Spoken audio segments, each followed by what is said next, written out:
পুরো বাংলাদেশে সি ইউনিটে দ্বিতীয় হয়েছে।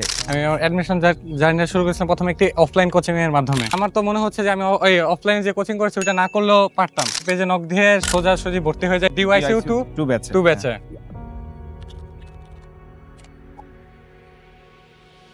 সি ইউনিট ভর্তি প্রত্যাশিত প্রিয় শিক্ষার্থীরা, আজ আমাদের সামনে এমন একজন হাজির হয়েছে যে কিনা গুচ্ছ অধিভুক্ত বিশ্ববিদ্যালয়ের 24-25 সেশনের পুরো বাংলাদেশে সি ইউনিটে দ্বিতীয় হয়েছে। স্বাধীন, তুমি তো এখন বিশাল তারকা বলা যায়, তোমার যে সফলতা এটা আসলে অনেকের স্বপ্ন। তো তুমি এই জার্নিটা এত অসম্ভব জিনিস কিভাবে জয় করলা? তোমার এই অ্যাডমিশন জার্নিটা সম্পর্কে আমরা একটু শুনতে চাই। বিসমিল্লাহির রহমানির রহিম। আমি আমার অ্যাডমিশন জার্নি শুরু করেছিলাম প্রথমে একটি অফলাইন কোচিং এর মাধ্যমে।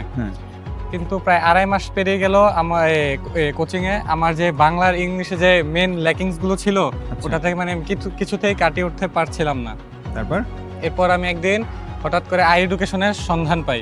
তখন মনে হয় আর আই এডুকেশন মানে ফাউন্ডেশন ক্লাসগুলো মানে কয়েকদিন হয়েছে লঞ্চ করেছে, ফ্রি ক্লাসগুলো, হ্যাঁ ফাউন্ডেশন ফ্রি ক্লাস লঞ্চ হয়েছে। তো ওই ক্লাসগুলো করতে করতে মানে আমার কাছে ভালোই লাগছে। ভাইয়াগুলো বিশেষ করে আপনি যে লিখে লিখে বুঝান, আর মহসিন ভাইয়া তো সুন্দরভাবে ইংরেজি অনেকটুকুই কভার হয়ে গেছিল ওই ক্লাসে।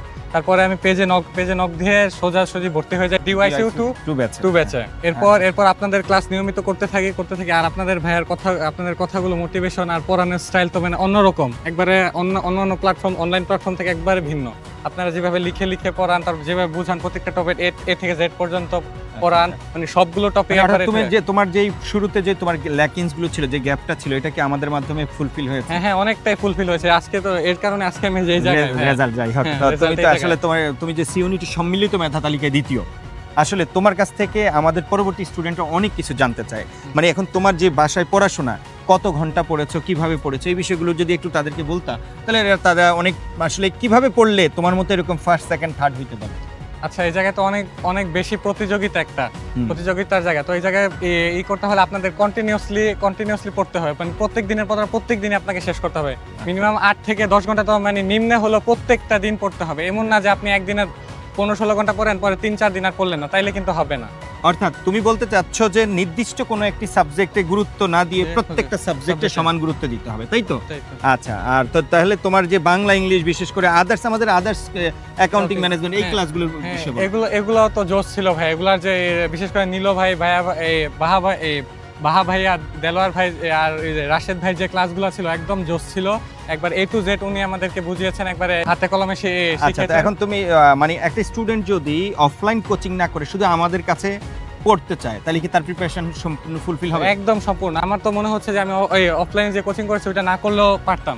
আচ্ছা, ঠিক আছে। তো প্রিয় শিক্ষার্থীরা, তোমরা শুনতে পেয়েছো। আর একটা জিনিস তোমরা অলরেডি অবজার্ভ করেছো, আমাদের ছোট ভাই স্বাধীন আসলে কথা বলতে অতটা অভ্যস্ত না, কিন্তু তার রেজাল্ট একদম ফাটিয়ে দিয়েছে। তো অর্থাৎ তুমি কে এটা কোনো ফ্যাক্ট না, তোমার আসল আইডেন্টিটি হলো তুমি কোথায় চান্স পেয়েছো।